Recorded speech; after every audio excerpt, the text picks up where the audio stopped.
안녕하세요. 미소교회 최준영 목사입니다. 2025년 1월 31일 오늘 나에게 주시는 생명수 샘물 한 모금 시작하도록 하겠습니다.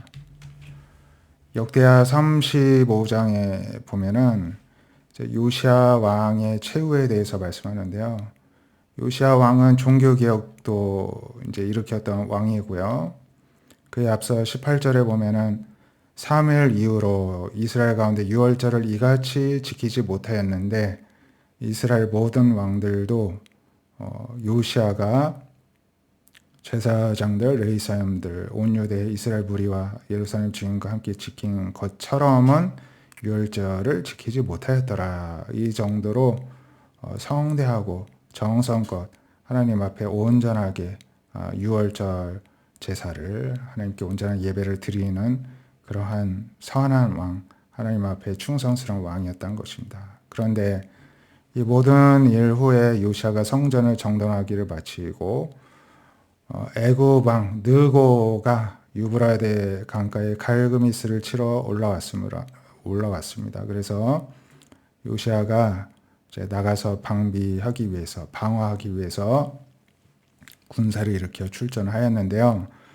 느고가 요시아에게 사신을 보냈습니다. 유다 왕이여, 내가 그대와 무슨 관계가 있느냐? 내가 오늘 그대를 치려는 것이 아니요 나와 더불어 싸우는 족속을 치려는 것이다. 하나님이 나에게 명령하사 속히 하라 하셨다. 하나님이 나와 함께 계시니 그대는 하나님을 거스르지 말라. 그대를 멸하실까 하노라. 이렇게 전했습니다.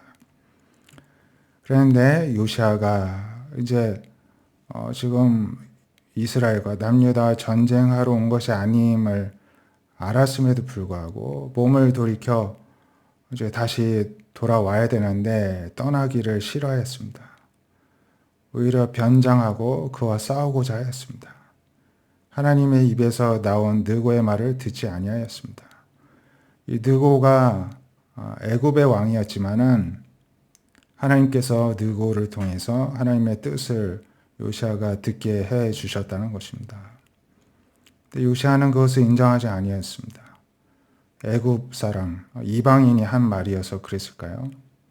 자신이 하나님에 대해 더 잘한다고 믿었기 때문일까요? 어찌되었든 하나님의 말씀을 듣지 아니하고 그들과 싸우려고 나아갔습니다. 그래서 무기 또 골짜기에서 싸우는데 활 쏘는 자가 요시아 왕을 쏘았습니다. 왕이 신하들에게 내가 중상을 입었다. 나를 도와 나가게 하라 하여서 이제 부하들이 그를 병거에서 내리게 하고 그의 버금 병거 이제 또 다른 병거에 태워서 예루살렘에 이제 도착했는데 결국 그가 죽었습니다. 그래서 장사하고 온 유다 예루살렘 사람들이 요시아를 슬퍼하였습니다. 예레미야는 그를 위해 애가를 지으면서 애도를 표현하고 이제 모든 노래하는 남자들 여자들이 슬피 노래하고 그 애가의 가사도 전해지고 있다 이렇게 기록하는 것으로 봐 예레미야도 요시아를 굉장히 선하게 여기고 그를 위해 애도를 했던 것으로 보입니다. 요시아의 남은 사적과 행한 모든 일이 다 기록되어 있다 이렇게 전하는데요. 요시아가 다 잘했는데 한 가지 최후에 최종적으로 하나님 말씀을 순종하지 않고 자기 고집을 부렸죠. 자기 생각이 옳다고 여겼습니다. 그 결과 요시아에게 주어진 건 사망이었습니다. 이처럼 우리가 하나님께 아무리 잘해도요 한 가지 잘못하면은 치명상을 우리가 입을 수 있다는 것을 또 이 사건을 통해서 배울 수가 있습니다. 늘 우리들의 마음을 부드럽게 하고 사람의 체면을 세우는 것이 아니라 하나님의 뜻에 내 자신의 체면을 오히려 꺾고 아무렇지도 않게 여기고 하나님의 뜻을 순종하는 것을 더욱더 크고 중요하게 여기는 우리 모두가 되시기를 바랍니다.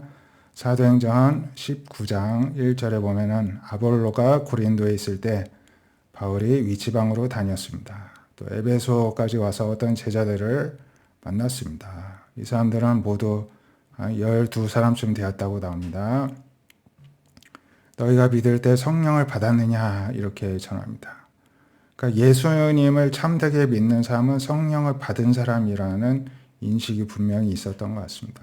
그랬더니 아니라 우리가 성령이 계시다는 것도 모릅니다. 그랬더니 바울이 그러면 무슨 세례를 받았느냐 했더니 요한의 세례, 즉 세례 요한의 세례를 받았다는 것입니다. 그래서 바울이 설명해 주죠. 요한이 회개의 세례를 베풀며 백성에게 말하되 내 뒤에 오시는 이를 믿으라 했는데 그분이 예수님이라는 것이죠. 그들이 믿고 주 예수 이름으로 다시 세례를 받았습니다. 그래서 바울이 그들에게 안수하는데 성령이 그들에게 임하심으로 방언도 하고 예언도 하였다는 것입니다. 참 놀라운 일이 일어났던 것입니다. 이어서 바울이 또 회당에 들어와서 석 달 동안 하나님 나라에 대해서 강론하고 권면하였는데 어떤 사람들은 마음이 굳어서 순종하지 않고 오히려 무리 앞에서 이 예수님에 대한 도를 비방하였습니다. 그러자 바울이 그들을 떠나서 제자들을 따로 세우고 두란노 성원에서 날마다 강론하였습니다. 2해 동안 2년 동안 하였더니 이제 아시아에 사는 자 유대인이나 헬라인이나 다 주의 말씀을 들었다 이렇게 전하는데요.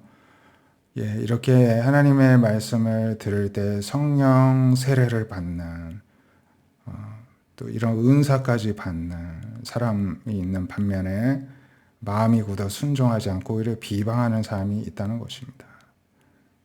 우리가 늘 하나님의 말씀에 귀 기울이고 우리들의 마음이 굳지 않도록 불순종하지 않도록 우리들의 마음을 지키고 하나님 앞에 깨트릴 수 있기를 원합니다. 그래서 늘 성령 충만함으로 또 다양한 은사를 하나님께 받음으로 교회에 덕을 끼치고 하나님의 나라를 세워 나아가는 데 귀하게 쓰임받는 저 여러분 되시기를 바랍니다. 기도하겠습니다. 하나님, 아무리 하나님을 잘 섬겨도 우리가 그것 때문에 나의 체면 지키겠노라고 하나님의 말씀에 불순종할 때 그 죄악의 결과가 나에게 감당하기 힘들 만큼 큰 치명상이 될 수 있음을 우리가 교훈으로 삼고 기억하기를 원합니다.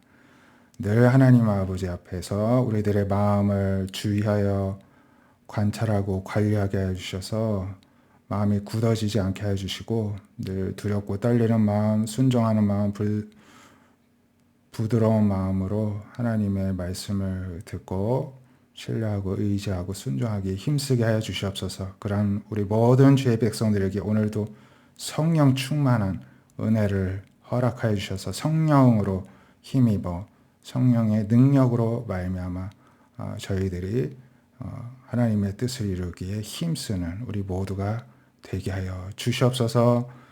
하나님께서 보시기에 각양각색의 좋은 대로 은사도 허락하여 주셔서 방언으로든지 예언으로든지 다양한 은사를 허락하여 주셔서 교회에 덕을 끼치고 함께 하나님의 나라를 아름답게 세워나가기에 부족함이 없고 귀하게 쓰임받는 성도들 되게 하여 주시옵소서. 살아계신 예수님의 이름으로 기도드립니다. 아멘. 오늘도 순종하는 자에게 해주시는 성령 충만의 은혜로 살아가는 저희 여러분 되시기를 축복드립니다. 감사합니다.